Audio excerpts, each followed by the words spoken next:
मैं सफदर अली अबड़ो फ्राम सिंध से आए हुए हैं। हम 17 अगस्त के जो डिसीजन आई हुई है, 27 अगस्त को हमें डिस्टर्ब किया गया अपने इदारे OGDCL से। उस दिन से जो 4-5 हेयरिंग हुई है, हम हेयरिंग पर यहाँ आ रहे हैं। और पाकिस्तान का एक तरफ कोना है कराची, दूसरी तरफ हम इस्लामाबाद आ रहे हैं। कभी बसों में, कभी ट्रेनों में बड़ी मुश्किलात से हो रहे हैं। हमारे तनख्वाहें भी हमारे 5 माह से बंद हैं, तो हम बहुत डिस्टर्ब हैं। हमारे बच्चों की तालीम डिस्टर्ब है, हमारा किचन का प्रॉब्लम है, किराए पर मकान पर रहते हैं लोग, वो डिस्टर्ब हैं। और यहाँ जब आते हैं इस्लामाबाद के अखराजात हमें बर्दाश्त करने पड़ते हैं। हम 2000 पर नाइट पर होटल पर रहते हैं, तो बहुत सारे हमारे मुख्तलिफ डिपार्टमेंट के लोग आए हुए हैं, तो बहुत ही परेशानी है। हम सुप्रीम कोर्ट ऑफ पाकिस्तान के सामने हर पेशी पर सामने जमा होते हैं कि ये बिल्डिंग हमें इंसाफ देगी, इंसाफ देगी, इंसाफ देगी, लेकिन अफसोस के साथ कहना पड़ा है कि हम जब भी आते हैं तो नेक्स्ट डेट मिल जाती है, फिर हम मायूस हो जाते हैं सारे 16,000 मुलाजमीन, और फिर हम परेशान होते हैं कि हमारी होटलिंग बढ़ जाएगी, हमारे अखराजात कहाँ से आएंगे, किस तरह हम 3 टाइम खाना खाएँगे, किस तरह हम रहेंगे सर्दी में। हम क्योंकि सर्दी का इलाका हमारा नहीं है, तो हम बहुत सारे परेशान हैं। हम गुजारिश करते हैं सुप्रीम कोर्ट ऑफ पाकिस्तान से, खुदारा पाकिस्तान के बच्चों पर, हमारे बच्चों पर रहम करें। हमें दुश्मन के बच्चों को पढ़ाना है, लेकिन हमारे बच्चे कब कैसे पढ़ेंगे, कहाँ पढ़ेंगे, हमें थोड़ा फार्मूला बता दें। हम गुजारिश करते हैं कि बराए मेहरबानी हमें अपनी जॉबों पर बहाल किया जाए। रियासत ऐसी माँ के जैसी, अदल बिना जमूर न होगा, अदल बिना जमूर न होगा। आज आप देख रहे हैं आपके सामने चारों सूबों से दोस्त आए हुए हैं, जिनकी उम्रें तकरीबन 60 साल और 55 साल से ऊपर है।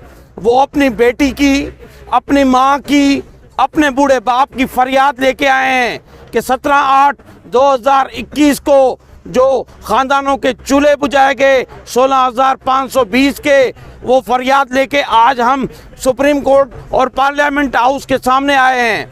आज मैं आपके चैनल के तवस्सुत से आज ये कहना चाहता हूँ कि आखिर आप बताओ कि इस वक्त हम जिस ज़िंदगी से गुज़र रहे हैं, हम फाका कशी कर रहे हैं, हमारे बच्चे यूनिवर्सिटीज़ में नहीं जा रहे हैं, हमारे बच्चे स्कूल में नहीं जा रहे हैं, और मेरी माँ बूढ़ी, मेरा वालिद दवाई के लिए मुझे कहता है कि बेटा मेरी कहाँ है दवाई, मैं हार्ट पेशेंट हूँ। ये मेरी माएँ, मेरी बहनें, आप देखें इस उम्र में ये अपनी बच्चों की फरियाद लेके आई हैं। इन्होंने सारा दिन कुरान का विर्द किया है और अपने नबी पाक को पुकारा है कि खुदारा जो हमारे से 17/8/2021 को नवाला छीना गया, और वो 36 हमारे शहीद जो 17/8/2021 के बाद हार्ट अटैक से फेल्योर हो गए, वो हमारे 36 दोस्त, उनके बच्चे, उनकी माएँ, उनकी सुहागनें, उनके वालिद पुकार रहे हैं कि हमने क्या कसूर किया था,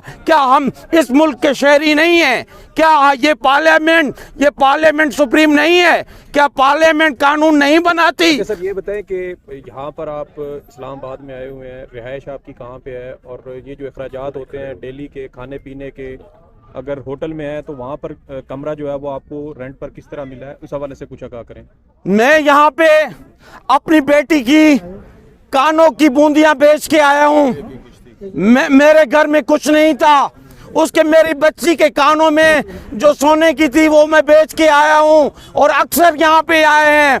मैं यहाँ पे इस सितम बरतरफी में अपनी ज़िंदगी गुजार रहा हूँ। मैं अपने बच्चों के सामने अब नहीं जा सकता, क्योंकि अभी वो स्कूल भी नहीं जाते, अभी वो कॉलेज भी नहीं जाते। मैं तो नाना हूँ, अभी इस वक्त दादा की एज में हूँ, अब वो 55 हूँ। आप बताओ, मेरा बच्चा जो यूनिवर्सिटी में पढ़ता था, मेरी बेटी जिसका शादी करानी थी मैंने, अब बताएं मैं कहाँ जाऊँ, बताएं ये कौन सा इंसाफ है।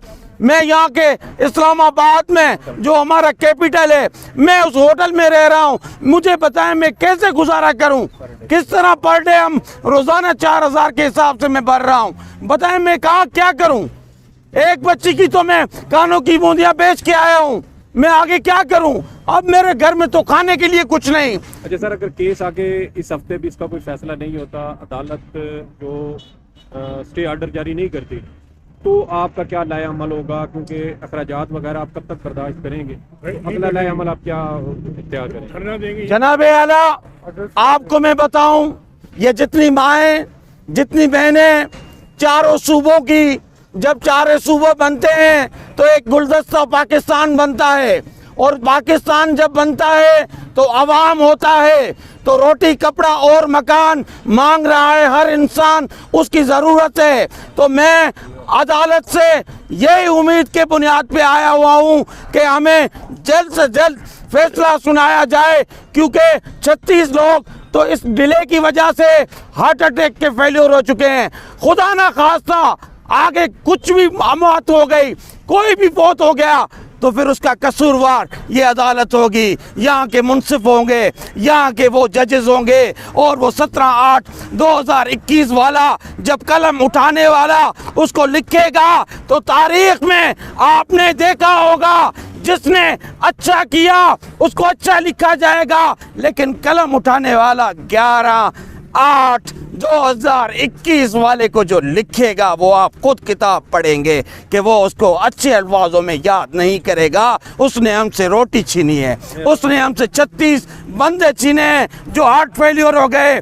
वो सुहागनें आज भी रो रही हैं, उनके बच्चे आज भी पुकार रहे हैं, चीफ साहब अब ये माएँ सड़कों पर हैं, ये बहनें सड़कों पर हैं। अगर आप मुहब वतन हो तो जल्द से जल्द हमारी फरियाद सुन लो। जी, मेरा नाम महफूज अली अबड़ो है, मेरा ताल्लुक़ कराची से है। तो हम यहाँ पे 17 अगस्त 2021 का जो फ़ैसला है, उस फ़ैसले के ख़िलाफ़ जो हमने समाअत शुरू हुई है नज़रसानी केस के हवाले से, तो ये मेरा चौथा चक्कर है कराची से इस्लामाबाद। कराची आपको पता है कि पाकिस्तान के एक कोने से दूसरे कोने में आना, तो एक चक्कर में 20 से 25 हज़ार रुपये के ख़र्चे आ जाते हैं। 5 महीने से हम बेरोज़गार हैं, हमें अपने बच्चों को फ़ीस देने के लिए पैसे नहीं हैं, और हम सिर्फ़ अदालतों के चक्कर काट रहे हैं। तो मेरी अदालत से गुजारिश होगी कि बराए मेहरबानी हमें जल्द से जल्द इंसाफ मुहैया किया जाए। चौथा चक्कर है, 3-3 4-4 रातें हम होटल में रहते हैं, 3-3 4-4 हज़ार रुपये हम किराए देते हैं, बसों और ट्रेनों में धक्के खा के हम यहाँ पर पहुँचते हैं। तो खुदारा हम पहले ही मजलूम हो चुके हैं, हमारे साथ मज़ीद ये ज़्यादती ना की जाए। हमारे दिलों पे जो ज़ख्म लग रहे हैं, हर दफ़ा हम इस उम्मीद से आते हैं ख़र्चा करके कि इस मरतबा अदालत हमें ज़रूर रिलीफ़ देगी, मगर वो 20-25 हज़ार रुपये ख़र्चा करके फिर हम अपने दिलों पर ज़ख्म लेके वापस चले जाते हैं। फिर अगली तारीख पर यही उम्मीद लेके आते हैं कि इस मर्तबा इंसाफ मिलेगा, मगर फिर हम नाउम्मीद होके वापस चले जाते हैं। तो खुदारा हमारे साथ इंसाफ करें।